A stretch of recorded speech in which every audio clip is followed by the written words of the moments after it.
lay down my ball and chain. Lord, lay down my ball and chain. Gonna trade this hammer for a walking cane. Lord, lay down my ball and chain.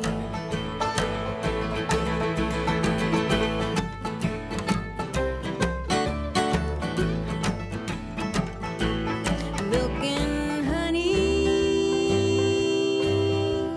over in the glory land. Jesus, so won't you guide me by my hand? Lord, lay down my ball and chain. Lord, lay down my ball and chain. Yes, sir, no, sir.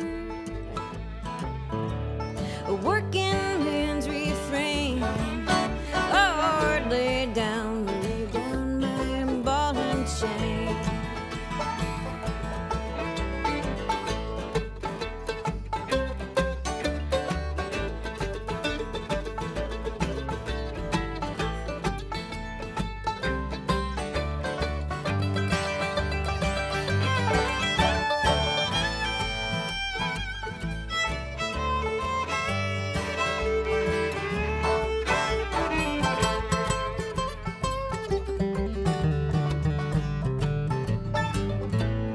Jesus, Jesus, I'm suffering in sin. Lord, my soul's as blistered as my skin. Lord, lay down my ball and chain. Lord, lay down my ball and chain. The sun gonna shine, the moon gonna wax and wane. Lord, lay down my ball and chain. Holy wind rode Elijah high.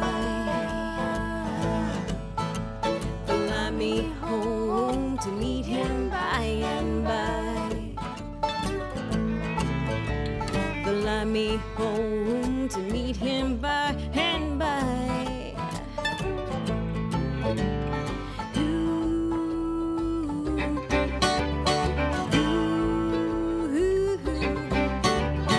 Lord, lay down my ball and chain.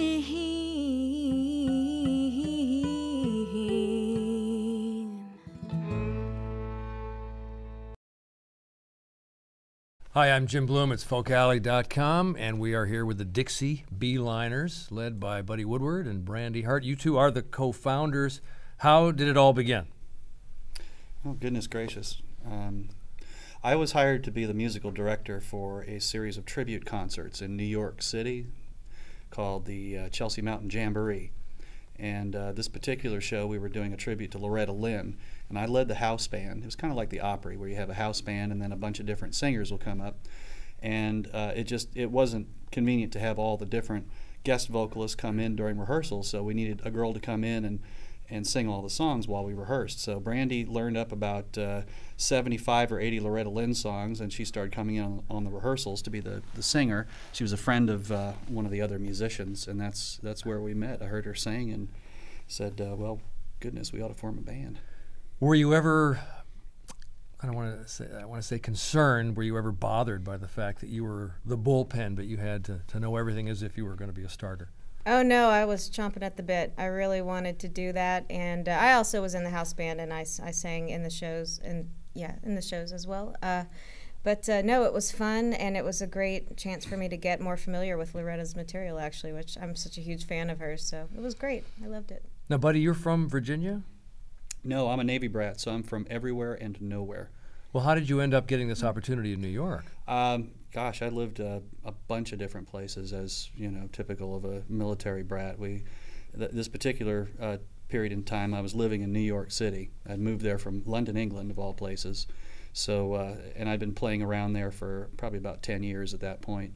So today we have the Dixie Bee-Liners. You're going to have to tell us about that name and how you found the rest of the band. Well, the band is named after Kentucky Highway 41, the Dixie Bee-Line Highway. And that actually runs from Nashville up to Chicago, and it's pretty much the shortest distance between those 2 points. There's an Uncle Dave Macon song called On That Dixie Bee-Line Highway. Riding in that Henry of mine. Well, then how in the world did Sam Barrow get involved from London, England? I came over this country about 15 years ago. Actually, I was attending Ohio State. And I came over to play the banjo. I'd been playing about 5 years before I moved. And then I met my wife in Columbus, and we moved to New York. And me and Buddy knew each other suspiciously. I didn't like you then either. That's my line. We didn't like each other. And we were both banjo players on the scene, you see. So we circled each other. You know, kind of like, I want that job. No, I want that job. Oh, boy. And I got it. And I've resented him ever since. But get back to me. And then, anyway, we moved down to Virginia, me and my wife, about 10 years ago. And then these two moved down, and Buddy heard I was living down in Virginia, in Bristol. First guy we called. Yep. And phoned me up.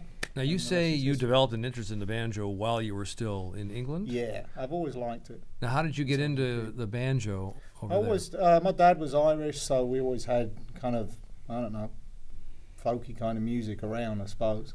But I always liked the banjo. I mean, heard it on films and this, that, and the other. And I guess, when was it? Mid-80s, there was a kind of new Irish band called the Pogues, and they had a banjo, and I just thought I'd learn it. I played guitar for a while, electric guitar, played in punk bands and stuff like that. But you gravitated toward the bluegrass banjo with a resonator. Yeah. I mean, I never really... I'd listened to bluegrass a little bit, actually, before I got into punk, Country Gazette and various other people. But I guess when I started learning banjo, and I bought this instruction book and listened to Stanley Brothers and Monroe and all this stuff. So I started buying records and just became obsessed with it. Yeah. And to your side, Rachel Renee Johnson, you're the fiddler and singer. What is your story?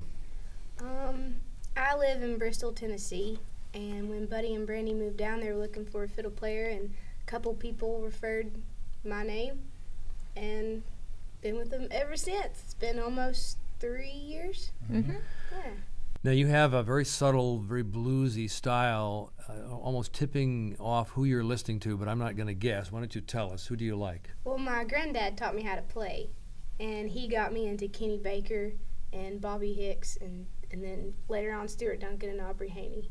If you had a chance to meet Kenny Baker, what would you ask him to show you? Jerusalem Ridge, maybe? I don't know. His wallet. Yeah, his wallet.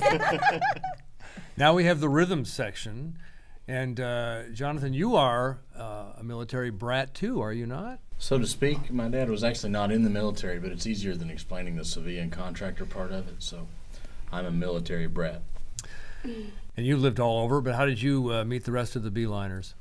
Well, I've been working on the road last 3 or 4 years, and I guess about a year and a half ago, 2 years ago, they found me on MySpace, to be honest. Really? Internet dating, yep. I think it was literally a MySpace search term, right? Yeah, I just typed in bluegrass lead guitar, and you were the first guy that came up, so I called you first.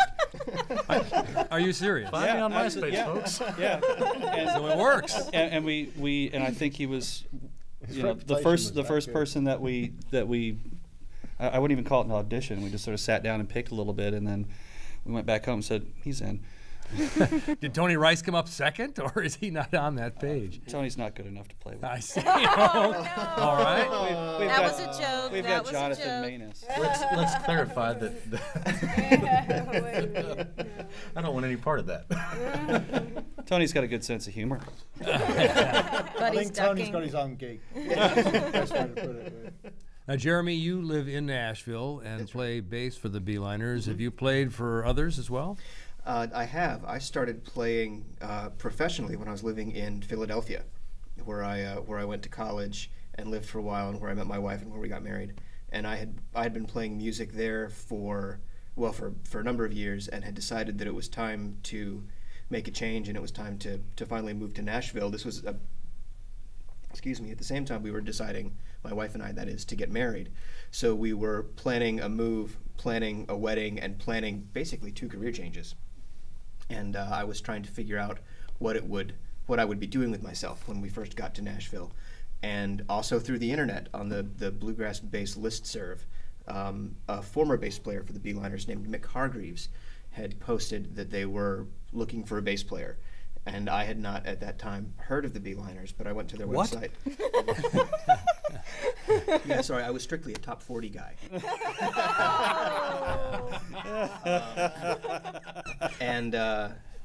And so I listened to what they had up on the website and on MySpace, and got in touch with Buddy, and he and I emailed back and forth for a little while, and then arranged an audition immediately after I got back from my honeymoon. I dumped my bags off at the house, grabbed my bass, and drove from Philadelphia to Virginia and stayed with them for a couple days, and we hung out and picked and talked about stuff, and I guess I did a show or two, and then joined the band officially. It's Jeremy Darrow, the bass player. We're visiting with the Dixie Bee-Liners. Sam, you are married, and one of the songs you played for us that you wrote is called Married by the Hanging Judge. That's correct. And I understand that that is literally the case? I believe it is, yeah. That's we got married in Columbus, me and my wife, and the judge who married us apparently sentenced 2 people to death the next week. I heard through the grapevine. So I thought it just popped into my head one day, Married by the Hanging Judge. And yeah, it just stuck. Now, when you write a melody, how do you bring it to the band? Do you say, here's the chords, here's the leads? Do you do the arrangement? Do you come up with this together? It depends, really. I mean, that one, I think we were sitting around before a show, and I finally put it together, and I played it, and I think Jeremy started playing the bass, and everyone said that sounds great. He's never come up and said, here, I want to do this. He just, when we're warming up before rehearsals or something, he'll just start playing something. I play at people. And we go, What's that? Yeah, what's that? Did you write that? And I was like, well, yeah. Oh, well, I got to do that. Yeah. Well, who came up with all the rhythmic syncopations? Those are really fun. That was me. That was you. That's wonderful. But, Buddy, you and Brandy have found a number of songs which have lots of history and folklore in them.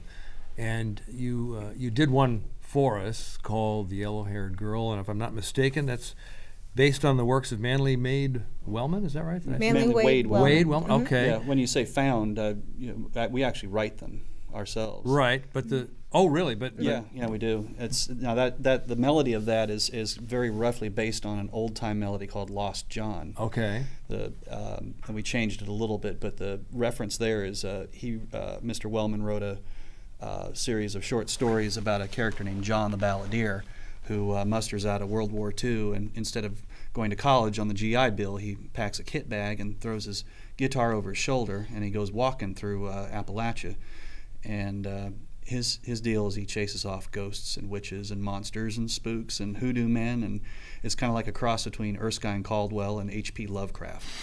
So we thought we need to write a song based around these stories, and in fact we'd like to do eventually like a whole concept album around it, and we've also been in talks with the Barter State Theater of Virginia about also developing it into a stage play sometime in the future. So there's definitely still some theater lurking in the future for us. It all informs each other, the arts are not separate from each other. They all kind of tie in somewhere.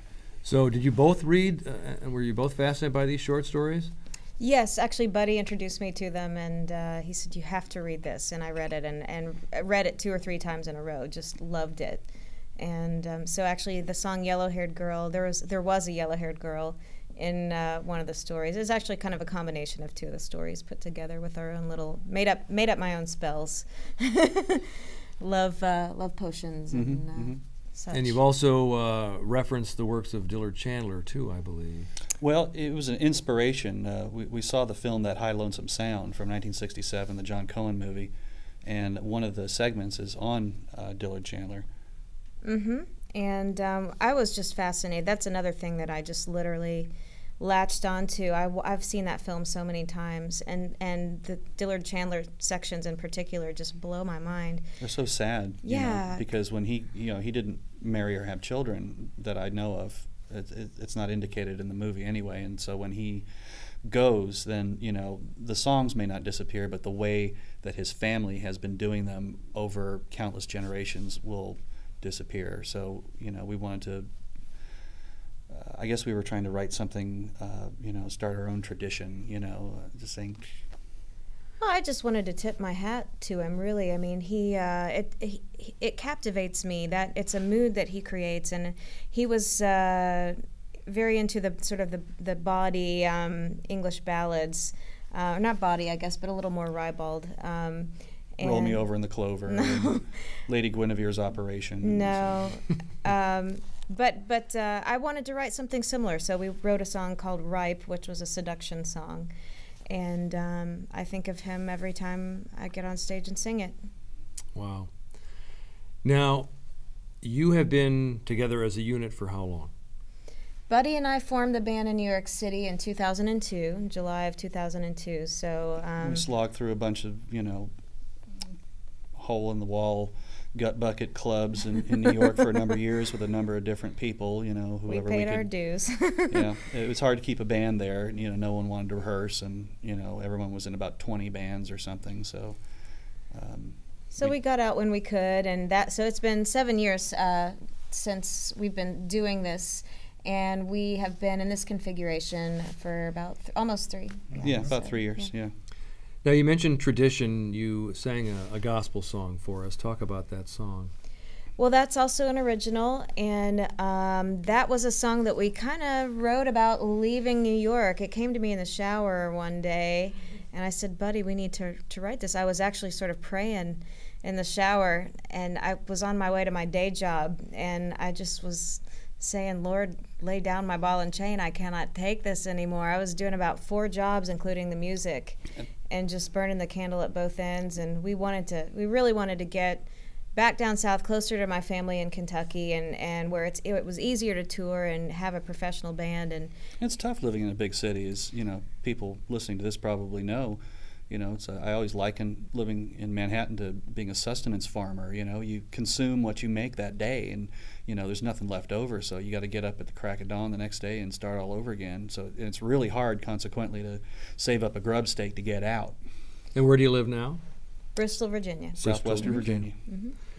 Jonathan Manis, let's go back to you. The Dixie Bee-Liners are with us. I'm Jim Bloom. You are the guitarist. You were found on the internet. And who inspired you, and where did you learn to play so well? I guess you could say Doc Watson was my first guitar hero. A huge fan of both his honesty as a performer and also his playing, obviously. Tony Rice, obviously, is on the list. And then, you know, some other folks. I'm a huge Chet Atkins fan. And we just grew up with music in the house, singing around the piano, which is kind of rare these days. With my family, and so that was really just eating, sleeping, breathing music growing up kind of made this happen over time, I guess. Had you played with other bands before the Dixie Bee-Liners? I have a few things in the works. I am a sideman for 2 gospel groups when we're not working. The Watkins Family and Young Harmony, both out of Tennessee and Georgia. And then I also have some things going on in Knoxville where me and my wife live. A band called Mountain Soul that I'm producing a record on, and just stay busy trying to make music all the time, and it works out better than I deserve. Now, you will, I imagine, continue to write songs based on history or based on fascination. This concept album, again, is due out, we hope. How do you think, in today's world, the internet is going to help you? Folkalley.com, for example, was born about 6 years ago and was heard through about 8 counties. Now it's heard through all 50 states with members in 150 countries. This must help bands like yours. Indeed. Absolutely. Well, one thing we're going to do in anticipation of our CD release, which is coming out late September, the CD will be called Susanville. We're actually going to be doing a series of webcast mini concerts, and we thought that would be a great way to reach people in markets that we've never been to, in cities and towns where we've never been. And it's sort of faster and less expensive than touring. And it's a way to reach out to people that we haven't met yet. So that's one plan that we have, and certainly we're open to suggestions. Got any ideas? We'll team up. Not that we're against touring, of course. You do something. It's not to take the place of touring. It's to sort of, take the place of touring somewhere and making $30, so that you can go back the next time and make 60, make 35. I was going to say, but internet resources like Folk Alley have. It's absolutely helped us. It's been really great for us.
We're chatting with the Dixie Bee-Liners. I'm Jim Bloom. The group is led by Buddy Woodward and Brandy Hart. Tell me a bit about this concept album you're developing, Susanville. Well, it will be out this fall on Pine Castle Records, and it is a bluegrass concept record. It's all about journeys and destinations, metaphorical and literal. And it's really, the title track, Susanville, is named after a town in California, but I was excited by that name because I felt like Susanville can be a woman, it can be a memory, it can be a place in time, or it can be a location.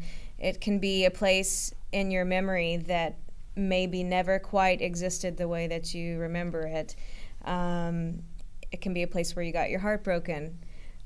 So we saw that town on a map one time when Buddy and I were out playing in California, and said there needs to be a song called Susanville.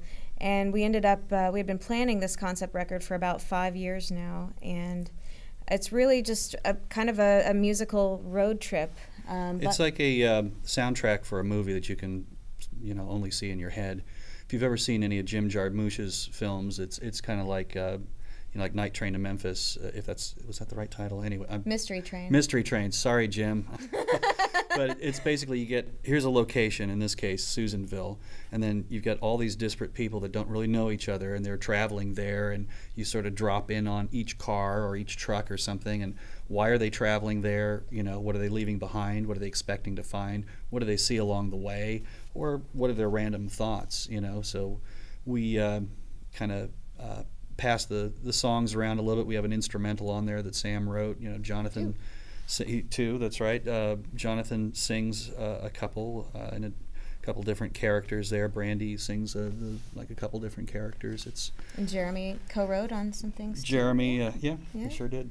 It's a series of vignettes and also musical and non-musical linking bits. I guess this sounds a little bit scattered. If you heard the whole thing, and we do have, as she said, linking bits that pull it together. You know, it's. I hope I'm not revealing anything here, but it's the GPS, which we have in our van, and we, you know, turn left, you know, your exit comes in 200 feet or something like that, and we added bits of those in there to kind of tie the songs together.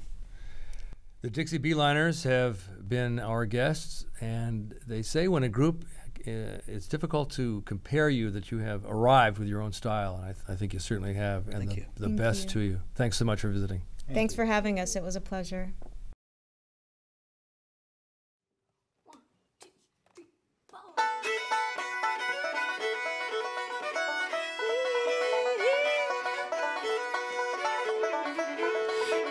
By that yellow-haired girl, bended down so low, turning a love charm to fetch her good bow. Go bring me a dying blackbird, bring me a fiddle fern, bring me a flame red lump of coal to make my true love burn. Go away to the cold dead graveyard, go away to the drowning creek, go away and bring me a green-eyed boy to kiss me on the cheek.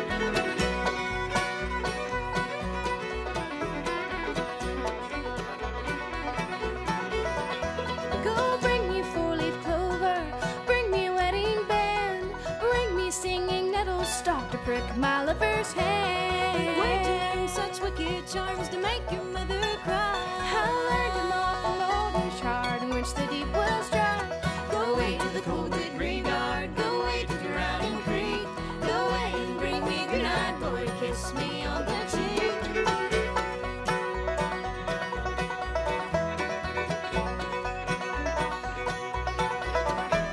I've built the greenest valley, all lavish thick with rain. Not even the sweetest wildwood flower could ease this heartache's pain. And I've searched the pine dark hollows when day was growing dim. I've climbed the highest mountaintop, but I never set eyes on him. Go away to the cold dead graveyard, go away to the drowning creek, go away and bring me a green-eyed boy to kiss me on the cheek. Go away to the cold dead graveyard, go away to the drowning creek, go away and bring me a green-eyed boy to kiss me on the cheek.